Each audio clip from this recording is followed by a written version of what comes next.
और वहीं बड़ी खबर दुर्ग से है, जहां दुर्ग भाजपा जिला उपाध्यक्ष अरविंद खुराना ने वन नेशन वन इलेक्शन के मुद्दे पर स्वदेश 24 न्यूज चैनल की जिला ब्यूरो दीपमाला सिन्हा से खास बातचीत की। सबसे पहले मैं आपको बताना चाहूंगी कि अभी एक मुद्दा जो है सबसे ज्यादा चल रहा है, वन नेशन वन इलेक्शन। इसी मुद्दे पे आज हमारे साथ बातचीत करने के लिए भारतीय जनता पार्टी के उपाध्यक्ष, पिछले 15 सालों से उपाध्यक्ष पद पर आसीन हुए हैं, अरविंदर सिंह खुराना। साथ ही MSME के उपाध्यक्ष हैं, दुर्ग गुरुद्वारा संघ के अध्यक्ष हैं। इनसे हम बातचीत करते हैं और जानते हैं कि ये जो चल रही है ये बात, ये जो चल रहा है वन नेशन वन इलेक्शन की बात जो चल रही है, क्या चीज है, क्या से ये जो बात आई है और इससे क्या फायदे हैं, व्यापारियों को सबसे ज्यादा इससे क्या लाभ होगा, व्यापारी संघ इसका समर्थन कर रहे हैं, इससे क्या लाभ होगा।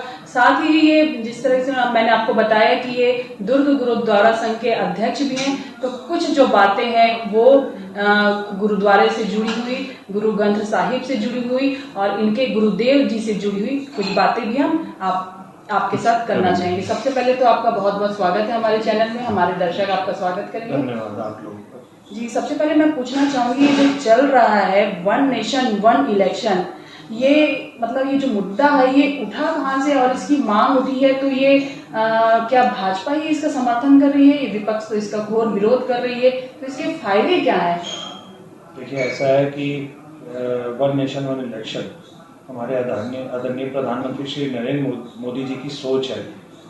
हालांकि इस सोच को बहुत पहले पूरा हो जाना चाहिए था, पर ये सोच हमारे आदरणीय प्रधानमंत्री जी की इसलिए आई जब उन्होंने ये देखा कि अब इस साल में जैसे विधानसभा चुनाव हुए, लोकसभा चुनाव हुए, मंडल के चुनाव हुए, निगम के चुनाव हुए, जब एक ही इलेक्शंस को एक बार में करके खत्म करके काफी चीजें बचाई जा सकती हैं, तो इनका बार बार इलेक्शंस लेके क्यों?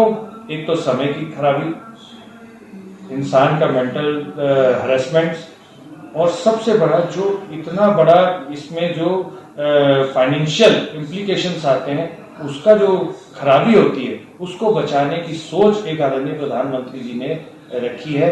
और इसीलिए वन नेशन वन इलेक्शन का उन्होंने ये सबके सामने में उन्होंने डिसीजन नहीं, उन्होंने बोला कि आप सबसे ये चीज की राय लेके उनसे हामी लीजिए, ताकि उनको बताइए कि इसके क्या क्या उपलब्धियां है, इसकी क्या क्या हमारे लिए फायदे हैं। तो वन नेशन इलेक्शन बहुत अच्छी चीज है। वन नेशन वन इलेक्शन से एक सबसे बड़ी चीजें तो ये होती है कि एक इंसान का मेंटल हरेसमेंट्स जो होती हैं उससे बचता है, जो कि बहुत बड़ी चीज है। शरीर है तो सब कुछ है। दूसरी चीज कि करोड़ों अरबों रुपया हर इलेक्शन में खर्च होता है, तो वो करोड़ों अरबों रुपया बचता है। उस बचे हुए पैसे से कोई भी जगह के इलेक्शंस के बाद जो आती है, जो सरकार आती है, वह वहाँ का उद्धार कर सकती है, वो पैसा उस जगह पे लगा सकती है और देश आगे बढ़ सकता है। नए नए इंफ्रास्ट्रक्चर्स बनेंगे, नई चीजें आएंगी, और जब नई चीजें किसी देश में आएंगी तो जैसा कि मैं आपको बताऊं कि बोलते हैं ना कि नए नए बाहर से कंपनी आएंगी तो लोग बुला सकते हैं। तो इंफ्रास्ट्रक्चर जब बढ़ेगा तो बाहर के लोग, जो आउट ऑफ इंडिया के लोग जो है, वो देखेंगे कि यहाँ पे इतने अच्छे इंफ्रास्ट्रक्चर है, तो वो अपना पैसा वो भी लगाएंगे। तो एक सबसे बड़ी चीज है कि जो बहुत ज्यादा पैसा जो खराब होता है वह भी बचेगा, जिससे देश में काम आ सकेगा। ये हमारे आदरणीय प्रधानमंत्री श्री नरेंद्र मोदी जी की सोच है। तो one nation one election is a very positive thinking which our honorable Prime Minister Shri Narendra Modi ji has thought about, and it should have been implemented long before, but now it should be implemented very early, so that lot of money could be saved. बहुत ज्यादा पैसा जो खराब हो रहा है वो बच सके हमारे देश में। अच्छा, ये तो समझ में आ गया कि समय की बचत होगी, पैसे की बचत होगी, आपने कहा शारीरिक मानसिक सभी चीज़ों के लिए लाभ है। लेकिन जो समय का जो गैप हो गया है, जैसे कि लगातार जो चले आ रहे हैं भारत में लंबे समय से कि विधानसभा चुनाव के बाद लोकसभा चुनाव, फिर उसके बाद नगर निगम चुनाव, तो ये जो समय रहेगा, जैसे कि अगर 5 साल हो गए विधानसभा चुनाव को, उसके लोकसभा चुनाव को समय बचेगा, तो ये समय को कैसे मैनेज करेंगे? जैसे अभी बोला जाए तो अभी नगर निगम का चुनाव हुआ है, और अगर ये वन नेशन वन इलेक्शन चुनाव अगर आ गया, विधानसभा चुनाव के समय अगर करा दे, तो इस समय को क्या मतलब वो कार्यकाल उनका स्थगित करके फिर से चुनाव होगा? देखिए, इसमें ऐसा है कि कोई भी अच्छी चीज को करने के लिए कुछ खराबियों को अंदर लेना पड़ता है। जी। तो देखिए, इसमें मैं आपको बहुत डिटेल में इसलिए नहीं बता पाऊंगा क्योंकि ये सोच आदरणीय प्रधानमंत्री श्री नरेंद्र मोदी जी की है। उन्होंने कुछ अच्छे के लिए सोचा है तो इसके बारे में भी कुछ अच्छा ही सोचा होगा। अब अगर हम देखें कि आज हमको कहीं अच्छी जगह में जाना है तो हमको ये समझ के रखना चाहिए कि कुछ खराबियों को या कुछ नेगेटिविटी को हमको खुद को डाइजेस्ट भी करना पड़ेगा। तो निश्चित है थोड़ा समय लगेगा इसको लेवलाइज करने के लिए।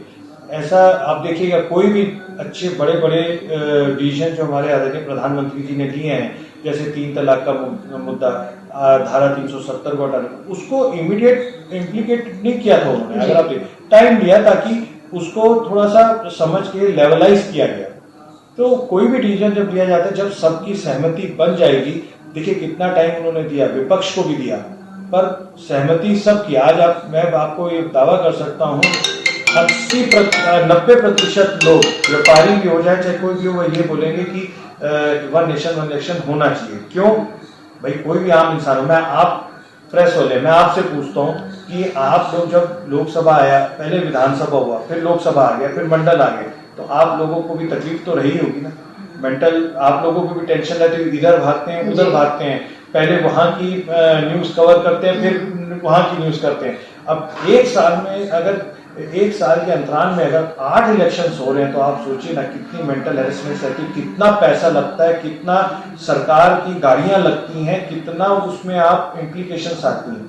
तो कुछ अच्छे के लिए अगर आप कुछ अच्छी चीज आ रही है तो उसको, कई चीजें अगर उसमें खराब भी होती हैं तो उसको एक सहने की शक्ति भी रहनी चाहिए। दूसरा, थोड़ा सा समय लगेगा जरूर लेवलाइज होने में। वह जरूर मेरे को लगता है कि लेवलाइज होने के बाद ही ये सब चीजों को लागू किया जाएगा, मुझे समझ में आता है। जी, आपने बहुत अच्छी जानकारी दी है, जिससे समझ में तो आ गया कि वन नेशन वन इलेक्शन काफ़ी फायदेमंद है, खासकर हमारे भारत देश के लिए, जहाँ पे कहा जाए आर्थिक स्थिति बहुत लोगों की अच्छी नहीं है, दयनीय है। ताड़ना दी गई थी मुगलों की तरफ से, उन्हें तख्ती लौ में बिठाया गया था, गरम रेत पे बिठाया गया था। ताड़ना दी गई थी मतलब क्या, धर्म परिवर्तन करने के लिए दिए गए थे? हाँ, उनको ये कहा गया था कि आप धर्म परिवर्तन कर लीजिए और जो आप सिख कौम को आगे बढ़ाने के लिए जो प्रचार कर रहे हैं उसको बंद कीजिए। जी। जिसका उन्होंने बिल्कुल ना कर दिया था कि नहीं, मेरा प्रचार चलता रहेगा और ना मैं धर्म को चेंज करूंगा, आप जो उसमें करना है आप कर लीजिए। आप पहले, और इसी से मुगल डर गए थे कि इतना ज्यादा उन्होंने सिक्खी का प्रचार कर दिया था कि लोग सिक्खी की तरफ आकर्षित होकर सिख कौम को अपना रहे थे। तो उससे मुगल डर गए थे, तो उन्होंने उनको पकड़ के उनको ये प्रताड़ना देनी चालू की और बोला कि इससे आप सिक्खी कौम को अपना सिख धर्म को आप अपना के नहीं अपनाएं। तो उन्होंने बोला था मैं सिख रहूंगा, आपको जो सजा देनी है, आपने जो करना है आप कीजिए। तो उनको ये प्रताड़ना दी गई, वह प्रताड़ना उन्होंने सही और नहीं, जब तक सह सकते थे वह सहे। उसके बाद उन्होंने अपना शरीर छोड़ा, उन्होंने शहीदी दी। तो आज जब वो शहीदी, इतना प्रताड़ना सहने के बाद भी जब उन्होंने सिक्खी कौम को नहीं छोड़ा, तो फिर उसके बाद आज भी हम उनको इसीलिए याद करते हैं क्योंकि सिख कौम, आज पगड़ी जो दी गई है उन्हीं की देन है। श्री गुरु गोविंद सिंह जी के 4 सुपुत्र हैं, उन्हें शहीद भी किया गया, उनकी देन है। तो आज हम इसीलिए उनको याद करते हैं। पिक्चरों में या कुछ में दिखाते हैं कि बहुत बुरी तरह से उनके बच्चों को भी प्रताड़ित किया गया था, छोटे छोटे बच्चों को है। तो मतलब इतना प्रताड़ना झेलने के बाद भी उन्होंने अपने धर्म को नहीं छोड़ा। आप बताइए ना, आज हम भी, आज हमारे घर में भी वाहिगुरु जी की कृपा से बच्चे हैं, बच्चे उन्होंने आशीर्वाद दिया। छोटे छोटे बच्चे 4 साल 7 साल के, 12 साल के, 13 साल के बच्चों को आप सोचिए, जो आप देखते हैं जब आते हैं तो उसमें जरूर किसी भी चीज में ऊपर हो जाती है उसकी कीमत, किसी भी सामान की। तो हमको ये देखना पड़ेगा जब ये इलेक्शन वन नेशन इलेक्शन लगेगा तो कम से कम स्थिरता तो आएगी, एक चीज में तो बन जाएगी। एक चीज का जो दाम है वो अगर 1000 रुपए है तो कम से कम 1000-20-5-7% पे तो इन्फ्लेशन अगर आता है तो वो समझ में आता है, पर ऊपर नीचे बहुत ज्यादा होता है तो वो तो किसी को समझ नहीं आता। तो ये एक हमारी चीजें बचेगी, फिर वो पैसा जो बच के आएगा वो हम लोग के पास ही आएगा, किसी न किसी रूप में आएगा, अच्छे इंफ्रास्ट्रक्चर में आएगा, अच्छी देश की उन्नति में आएगा। फिर उसके बाद आप लोगों के पास किसी न किसी रूप में हमारी जनता के पास ही आता है ये पैसा, और किसी के पास नहीं जाता है। विपक्ष तो लगातार इसका विरोध कर रही है, क्या लगता है अगर विपक्ष का विरोध चलता रहा तो ये मोदी जी की जो विचारधारा है ये काम कर पाएगी? देखिए विपक्ष को तो इसलिए ये हो रहा है क्योंकि विपक्ष सोचता था कि इन्होंने इतना अच्छा फैसला अपने टेन्योर में क्यों नहीं किया, इसीलिए उसका विरोध करते जा रही है। अब ये उनकी सोच, हमारे आदरणीय प्रधानमंत्री जी की सोच इसलिए है, उनका विजन है, इम्प्लीमेंट किया उन्होंने। इम्प्लीमेंट करना, सोच आपको नहीं है, सोच के बाद इम्प्लीमेंट करना एक मेन अचीवमेंट रहती है, आप समझिएगा इस चीज को। तो वो इसलिए उनसे घबराते हैं हमारे आदरणीय प्रधानमंत्री जी से विपक्ष, क्योंकि वो हमारे आदरणीय प्रधानमंत्री जी ने ऐसे ऐसे डिसीजंस ले लिए जो वह सोच के भी नहीं कर पाए। धारा 370 हो गई, 3 तलाक के मुद्दे हो गए, ऐसी कई आप चीजों को देखेंगे। आप देखिए अभी जो युद्ध हुआ, सोच के ऊपर में जाइए ना, अगर युद्ध है, पाकिस्तान ने गलत किया तो आदरणीय प्रधानमंत्री जी ने उनके घुस के उनके हमारे भारतीय सेना ने और सब ने मिलके उनके घुस के हमारे एनिमी के घर में घुस के जवाब दिया ना, जो सिंदूर ऑपरेशन सिंदूर से दिया। तो ये सोच की बात होती है। आज देखिए डिफेंस हो जाए, चाहे हमारी एयर आर्मी हो जाए, चाहे हमारी सेना हो जाए, ये जो होती है ये वैसे भी अपना पूरा घर बार छोड़ के आज हमारे बॉर्डर्स पे लगे रहते हैं। तो आज उनके पास आप देखिए, भारतीय जनता पार्टी की जब से सरकार आई है तो आज उनकी दिक्कतों को सुन के कि हाँ उनके पास क्या क्या चीज़ की कमी है, तो वहाँ तक हम आदरणीय प्रधानमंत्री जी ने, भारतीय जनता पार्टी की सरकार ने उनको वो जो चीज़ें नहीं थी वो उनको उपलब्ध कराई ताकि हमारी सेना भरपूर रहे। तो आज हमारी सेना इतनी सक्षम है, आप देखिए हमें तो गर्व होता है कि हम भारतीय जनता पार्टी, भारतीय सेना पर, माफी चाहूँगा मैं, भारतीय सेना पर हमें गर्व है कि वह अंदर तक घुस के उन्होंने ऑपरेशन सिंदूर को सक्सेस किया। जी जी, बहुत बहुत आपने बहुत अच्छी जानकारी दी, बहुत अच्छा बताया। ऑपरेशन सिंदूर की सही में मैं बात करूं तो बहुत ही अच्छा कार्य किया। जिस तरह से पहलगाम में हमला हुआ, उसके बाद जिस तरह से मोदी जी ने ऑपरेशन सिंदूर चलाया, ये बहुत ही सराहनीय बात है। अगर मैं कहना चाहूंगी, अगर कांग्रेस या किसी और शासनकाल में होता तो शायद इतनी बड़ी कार्रवाई नहीं हो पाती जितना मोदी जी ने किया। बिल्कुल नहीं होती। मैं देखिए कोई भी चीज को, अच्छी चीज को इम्प्लीमेंट करने के लिए सोच के साथ साथ डिसीजन लेना बहुत जरूरी है। ये हम काबिल तारीफ है कि मैं फिर बोल रहा हूँ कि आदरणीय प्रधानमंत्री, मैं गर्व करता हूँ कि मैं उनकी टीम का एक छोटा सा कार्यकर्ता हूँ, क्योंकि आप कोई भी सोच तो आप लेके आ सकते हैं, पर इम्प्लीमेंट करना, अगर वन नेशन इलेक्शन आपको पता होगा कि काफी टाइम से चल रहा है, सोच है, इम्प्लीमेंट करना आदरणीय प्रधानमंत्री जी ने किया। धारा 370 काफी टाइम से चल रही है, पर इम्प्लीमेंट करना आदरणीय प्रधानमंत्री जी ने किया। ऑपरेशन सिंदूर जब देखा, सोचिए अमेरिका पहुंच के वापस आना, आके सीधा डिसीजन देना कि घुसो, और हमारे जो इन्होंने दो महिलाएं आगे थी, दो महिलाएं आगे करके, दो महिलाएं ऑफिसर जो थी उनको आगे करके उन्होंने बदला। जिन महिलाओं के सिंदूर इन्होंने उजाड़े थे, तो महिलाएं तो उनका बदला ले सकती है ना, तो उनकी सोच को देखिए, दो महिलाओं को ही आगे करके उन्होंने इसका बदला लिया और घुस के उनके पूरे जितने भी जगहों के जो एयर बेसिस हैं सबको तबाह करवाया उन्होंने वहां पे। अब देखिए क्या होता है, पाकिस्तान को ये समझना पड़ेगा, एक डर तो आ गया कि अगर हम लोग इनके साथ अब कुछ करेंगे तो इन लोग ये जवाब दे सकते हैं। एक डर ही नहीं था पहले इनको, तो ये डर उनको जिंदगी भर याद रहेगा। अब जब आप डर को अगर नहीं लेके आएंगे तो कौन इंसान, अब एक बात दिए, दो बात दिए, उसके बाद ये डर उनके पूरे रूम में कांप रहा होगा। अभी आज भी सोचेगा पाकिस्तान, तो आगे ये सब हरकत करनी ना कर पाएगा, ना कर सकेगा। जी जी, बहुत अच्छी बात कही आपने। अब हम जाएंगे थोड़ा सा इस राजनीति से, सफल से अलग थोड़ा सा सवाल पूछना चाहूंगी। जैसे कि आप गुरुद्वारा के संघ हैं, दुर्ग गुरुद्वारा के अध्यक्ष हैं, तो एक चीज मैं पूछना चाहूंगा, अभी कुछ दिनों पहले अर्जन देव सिंह जी साहिब की शहीदी दिवस मनाई गई थी। जी, गुरु अर्जन देव सिंह जी की शहीदी दिवस मनाई गई थी। ये कौन से गुरु हैं और इनके मतलब शहीदी दिवस मनाई गई है, किस तरह से मनाई गई है और क्या कुछ खास आयोजन हुआ था, और गुरुदेव जी की भी थोड़ी सी जानकारी दीजिए। धन श्री गुरु अर्जन देव जी महाराज जी हमारे सिक्खी कौम के 5वें गुरु रहे हैं, और आज ये जो हमारी पगड़ी है ये उनकी शहीदियाँ ही हैं जो आज हम सिक्खी का स्वरूप आज धारण किए हुए हैं। और ऐसी कई शहीदियाँ हमारे गुरुओं ने दी हैं, उनके परिवार ने दी है, तो जाके आज हमने ये सिक्खी कौम मिला है। ये पगड़ी, ताज जिसको बोलते हैं, आप भी उसमें ताज बोल लीजिए, हमारे में पगड़ी है, ताज है हमारा ये।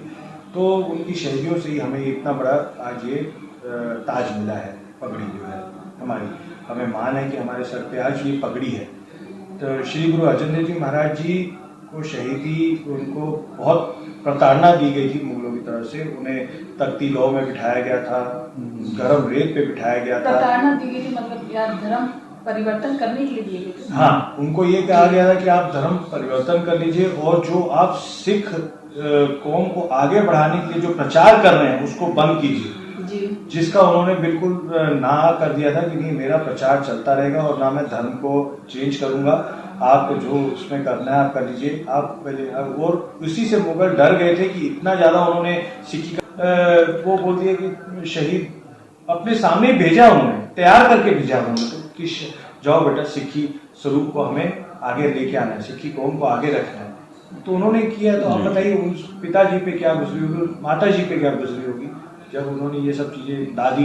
तो आप सोचिए, छोटे छोटे जो साहिबजादे थे उनको तो दादी जी ने तैयार करके, जिनको दीवारों में चुनवाया गया था, दादी जी ने तैयार करके भेजा।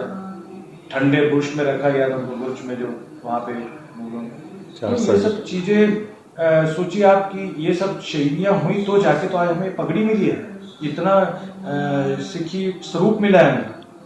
तो ये सब चीजें मैं तो आपके माध्यम से अपने पूरी सिक्खी कौम को, पूरे विश्व के सिक्खी कौम को ये कहते रिक्वेस्ट करूंगा कि आप अपने बच्चों को इनके बारे में बताइए। जो बच्चे आज सिक्खी से इधर उधर हो रहे हैं उनको बताइए कि ये बहुत बड़ी ताज है हमारे लिए, भले कि हम गिनती में कम हो, लेकिन आज जब खड़े होते हैं तो आज हमारे पगड़ी जो है हमारी शान रहती है। बच्चों को बताइए कि पगड़ी, आप खुद देखिए ना, हम जब मैं घर से निकलता हूँ तो जब मेरी पगड़ी सज जाती है तो मेरे को ऐसा लगता है कि मैं बहुत स्मार्ट हूँ, लगता है कि हाँ मेरी स्मार्टनेस बढ़ गई है।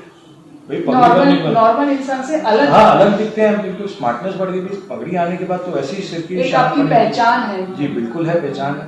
आज अगर मैं 100 लोगों के बीच में खड़ा रहूंगा तो मुझे सरदार बोला जाता है, तो सरदार हूँ तो बिल्कुल कहलाऊंगा सरदार। अब इसमें क्या होता है, कई लोग देखिए क्या होता है, ये देखिए आप जब भी आप लोग बोलते हैं, अगर आपको मेरा नाम नहीं पता हो तो आप क्या बुलाएंगे, सरदार जी। जी जी ठीक है ना। तो ऐसे में तो अब सरदार जी जब बुलाते हैं तो एक डिफरेंस तो आ ही जाता है कि हाँ यार हमें एक मान सम्मान पगड़ी के कारण दिया जाता है, अलग दिखते हैं। तो ये मैं सभी बच्चों से अनुरोध करूंगा, उनकी माता पिता से अनुरोध करूंगा सिक्खी कौम के, कि ये पगड़ी की शान है, बहुत बलिदान हमारे गुरुओं ने दिए थे तब जाके ये हमें मिली है। इसको संभाल के रखिए, आगे बच्चों को पढ़ाइए, आगे दीजिए, कोई नशों की तरफ मत बढ़िए, ये सब हमारे काम नहीं है। आप लोग अपनी गुरुमुखी पढ़िए, अच्छे अच्छे कार्य हैं सिक्खी कौम में, जैसे हमारे गुरुद्वारा श्री गुरु सिंह सभा दुर्ग में गतका सिखाया जाता है, हारमोनियम सिखाए जाते हैं, ड्राइंग्स होती हैं। इन सब चीजों के प्रति अपने बच्चों को आप लोग कीजिए ताकि वह गलत दिशा में ना जाए, और सिक्खी का पगड़ी का मान उनको बताइए कि कैसे ये हमें मिली है और इसको आगे कैसे हमें संभालना चाहिए। श्री गुरु तेग बहादुर साहब जी को शीशगंज गुरुद्वारा साहब जो दिल्ली में, वहां पे शहीद किया गया था, उन्होंने भी शहीद किए। और आप बिलीव कीजिए, उस वक्त गुरु गोविंद सिंह जी महाराज जी बहुत छोटी उम्र के थे।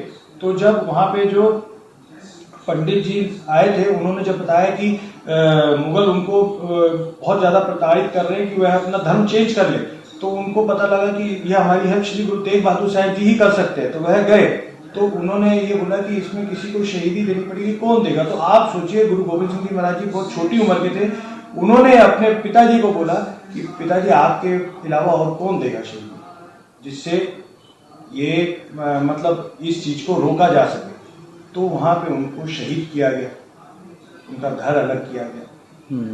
तो आप सोचिए, जब इतनी शहीदियां देने के बाद जब हमारे को आज जो है मान सम्मान हमारा है, तो ये पगड़ी तो है। मतलब मैं कहना चाहूंगी आप लोगों के अंदर इतनी हिम्मत, और जहाँ बात की जाए हिम्मत की, बहादुरी की, वहाँ सबसे पहले नाम पंजाबियों का आता है। तो ये मेरे ख्याल से आप लोगों के खून में बसा हुआ है कि अपने धर्म के लिए और अपने देश के लिए आपको मर मिटना है, चाहे आपकी जान क्यों ना चले जाए। ये सब आपको मतलब आप लोगों के खून में है, आप लोगों को पुराने समय से मिला आ रहा है कि अपने देश के लिए, अपनी चीजों के लिए आप लड़ जाते हैं, मर जाते हैं, कुछ भी करने को तैयार है। माला जी, आपकी ना ये सोच बिल्कुल सही है। तो मेरे अंदर भी आता है कि हम लोग क्या होता है, जब अब आप देखिए छोटा सा कोई झगड़ा हो जाता है तो सिख एकदम खड़ा हो जाता है और तलवार निकालने के लिए खड़ा हो जाता है।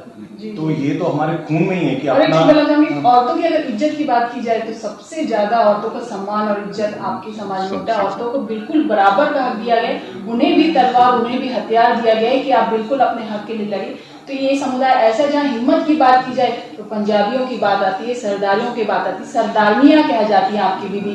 जी बिल्कुल, अगर मतलब मैं कहना चाहूंगी अगर हमारे देश में सबसे ज्यादा अगर बहादुर कोई है तो ये पंजाबी ही हो। बिल्कुल हमारे देश में आप देखिए ना, आर्मी में ज्यादातर जो है जी, वो जी। सिख जवान हैं, जी क्योंकि वह डरते नहीं है। कोई गोली आ रही है तो सबसे पहले अपनी छाती में ही लेंगे। अब ये जो अपने आप को सामने रख के किसी को बचाना, ये तो हमारे गुरुओं ने दिया। आप जी। देखिए ये इसीलिए है हमारे अंदर में, अगर कोई छोटा सा झगड़ा भी होता है तो कृपाल निकाल लेते हैं। अभी आप सिखनी की बात किए थे, आज जो हमारे धर्म की जो सिखनियां हैं, आप खुद देखिए, आप शायद आप लोग आए थे, हमारा जो गत्ता कंपटीशन था जी, वहां पे आपने बिल्कुल। देखा था छोटी छोटी बच्चियां, जो सिखनी जी। बच्चियां हमारी, वह कृपान इतने अच्छे से चलाती हैं जो अपने, और उसमें एक लाठी भी है, लाठी प्रतियोगिता भी होती है। वो लाठियों में आप कभी आएगा, हमारे जो हम चाका गोविंद के शस्त्र अखाड़ा के जो हमारे गुरु हैं हरविंदर, वो बताएंगे आपको कि जो छोटी छोटी बच्चियां हैं उनसे अगर बड़े बड़े लड़कों की अगर आप उसमें गत्ता वो करवा देंगे तो वो उनके पैर नीला कर देती हैं, इतना डंडा मारती हैं वो छोटे छोटी बच्चियां। तो जब वो आज हमारे से कंधा मिलाती हैं, तो आप सोचिए कि आज सिक्की कौम में तो ये ब्लड है, ब्लड रिलेशन है कि आज आप जहां पे भी जाएंगे तो सबसे पहले वो खड़े होके, अगर कहीं झगड़ा भी चल रहा होगा तो वह खड़े हो जाएंगे और अपने आप को सामने रख के या तो उस झगड़े को सुलझाएंगे, या तो फिर अपने आप को जो किसी के ऊपर में प्रताड़ना हो रही है तो या तो फिर वो भिड़ जाएंगे। ये तो खून में दिया हुआ है हमें गुरुओं ने, जब अपने सबको बचाने के लिए अपनी शहीदियां दे दी उन्होंने। अब गुरु तेग बहादुर साहब जी को आप खुद सोचिए, अगर मैं ये बात जा रही है तो बच्चों को बोलना चाहूंगा, माता गुरु तेग बहादुर साहब जी को क्या जरूरत पड़ी थी कि वो पंडित जी लोग आए तो अपनी शहीदी दे दी। गुरु गोविंद सिंह जी को आप खुद सोचिए क्या जरूरत पड़ी थी कि उन्होंने बच्चे शहीद करवा दिया। गुरु अर्जन देव जी महाराज जी को क्या जरूरत थी कि वह अगर चाहते, अगर उनके तो भाई अपना धर्म चेंज करके उन्होंने अपनी जीवन नहीं बचा लेते, नहीं, पर उन्होंने नहीं किया। आप खुद सोचिए ना, इतनी प्रताड़ना, आप खुद सोचिए अपना थोड़ा सा आप तवे में रखिए या मैं आग में रखूं तो हम लोग का हाथ जल जाता है, हमें कुछ हो जाता है। तो उन्होंने तो उनको तो तवे पे, जलते तवे पे बिठाया गया, जलती आप अपनी जीवन नहीं बचा लेते, नहीं, पर उन्होंने नहीं किया। आप खुद सोचिए ना, इतनी प्रताड़ना, आप खुद सोचिए अपना थोड़ा सा आप तवे पे रखिए या मैं आग में रखूं तो हम लोग का हाथ जल जाता है, हमें कुछ हो जाता है। तो उन्होंने तो उनको तो तवे पे, जलते तवे पे बिठाया गया, जलती रेत पे बिठाया गया, बच्चों को तीर लग गए, बच्चों को जिंदा दीवारों में चुनवा दिया गया, और जब देखा गया कि बच्चों की सांसें चल रही थी, जब दीवार हटी तब उनको कत्ल कर दिया गया, वह शहीद हो गए। आप खुद सोचिए ना, अगर आज हम सोचे तो ये हर एक बच्चे को समझना चाहिए, हर एक माता पिता को अपने बच्चों को बताना चाहिए कि अगर वह चाहते तो अपने आप को बचा लेते, अपने बच्चों को बचा लेते।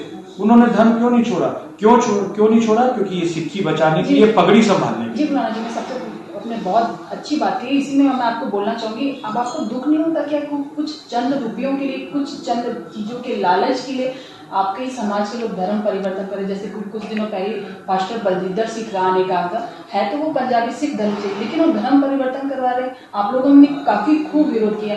तो ऐसे लोगों के लिए, और कुछ ऐसे भी पंजाबी हैं जो पगड़ी नहीं बांधते, जो गुरुद्वारे नहीं जाते, मतलब उनके लिए ऐसे आधुनिक बन गए हैं, आधुनिक मतलब फैशन के उसमें आ गए हैं, तो लोग, आप लोगों को दुख नहीं होता? ऐसे लोगों के लिए क्या कहना चाहेंगे? बहुत दुख होता है, तो कभी कभी दिल, इतना शहीदी देने, जैसे आपने कहा इतनी शहीदी दी गई है, बच्चों तक की शहीदी, मतलब ये तो बहुत बड़ी बात होगी कि आप अपने बच्चों को भी शहीद, ऐसे समय में तो मतलब आदमी उसको सोच के, मतलब कि हमारे धर्म के लिए इतनी बड़ी शहीदी दी गई, उसके बाद भी हम चंद रुपये और चंद चीजों के लालच में धर्म परिवर्तन कर रहे हैं।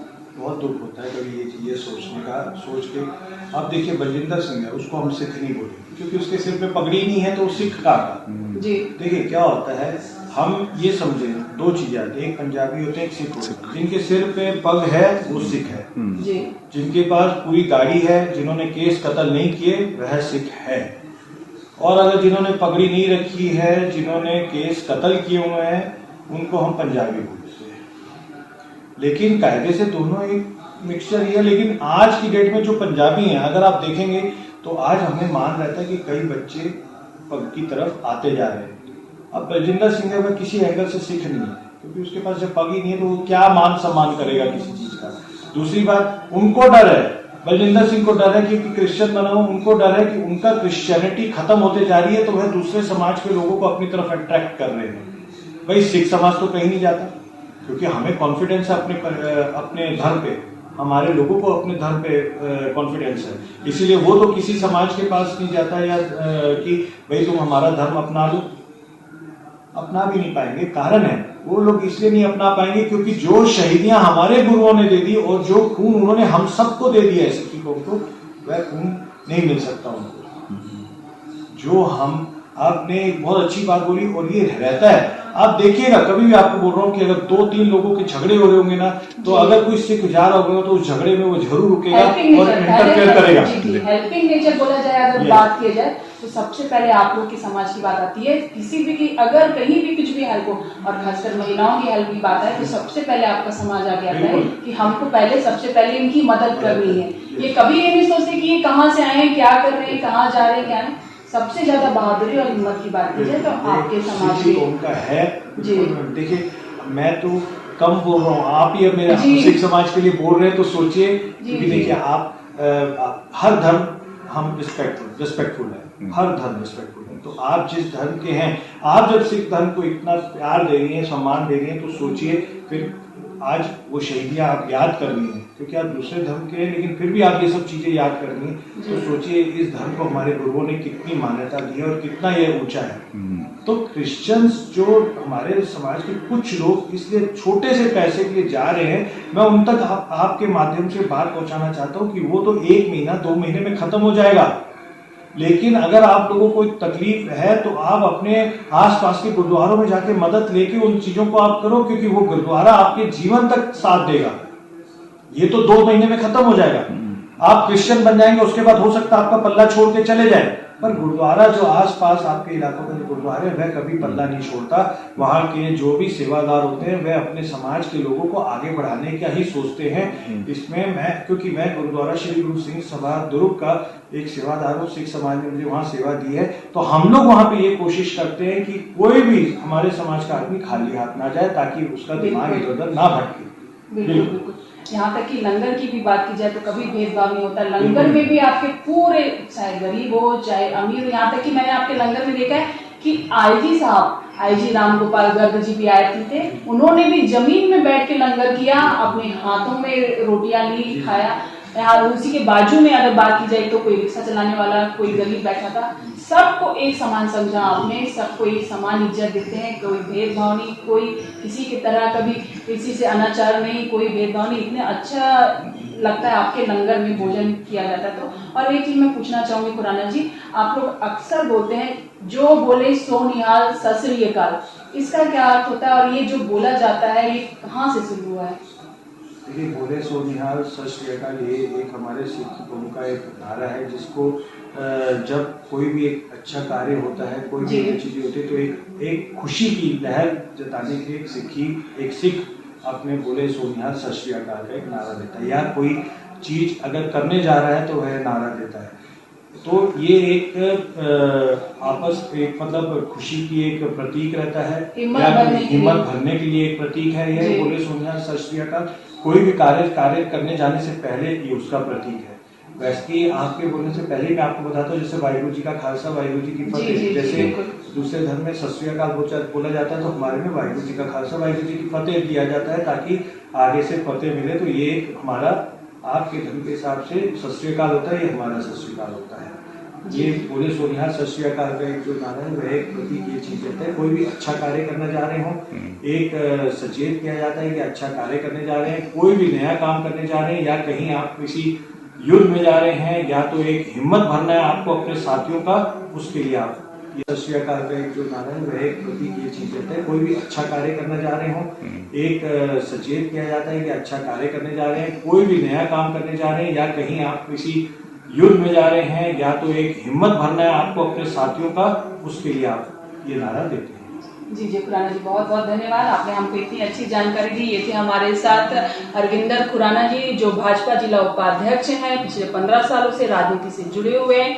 साथ ही MSME व्यापार संघ के भी उपाध्यक्ष हैं और दुर्ग गुरुद्वारा संघ के अध्यक्ष हैं। इन्होंने अपने धर्म के बारे में बताया, बहुत अच्छी जानकारी दी। इन्होंने बताया कि किस तरह से इनके जो गुरु हैं वो कितनी शहीदी दी है अपने धर्म को बचाने के लिए, देश के रक्षा के लिए। और मैं सबसे बड़ी बात बताना चाहूंगी कि अगर जहां शहीदी की बात आती है, जहां रक्षा की बात आती है, वहां अगर सिख धर्म वहां पहुंच जाए तो वो छक्के छुड़ा देते हैं। अगर देश की रक्षा की बात की जाए तो सिख धर्म ऐसा है कि वो अपने देश की रक्षा के लिए अपना सर भी कटा सकता है। बलिदान की बात की जाए तो वो सिख धर्म में के अंदर कूट कूट के भरा हुआ है। तो ये हम बहुत गर्व की बात है कि ऐसा धर्म, ऐसा समाज हमारे भारत देश में जुड़ा हुआ है, भारत देश में रहता है। और इन्होंने अपने धर्म के लोगों से अनुरोध किया कि जो ये पगड़ी जो सर पे, जिन्हें हम ताज कहते हैं, जिन्हें ये पगड़ी कहते हैं, इन्हें अपने धर्म के लोगों को पूरी आस्था के साथ अपनाना चाहिए, ना कि किसी तरह का भेदभाव इन्हें मतलब उस फैशन के लिए इसे नहीं त्यागना चाहिए। और सबसे बड़ी बात इन्होंने बताई कि हमारे धर्म में जितनी शहीदी दी गई उसे याद करते हुए सिख धर्म के साथ जितने लोग जुड़े हुए हैं वो इस धर्म से जुड़े रहें और देश की रक्षा करें, देश की शान बने। इसी के साथ स्वदेश 24/7 के लिए दुर्ग से मैं दीपमाला सिंह।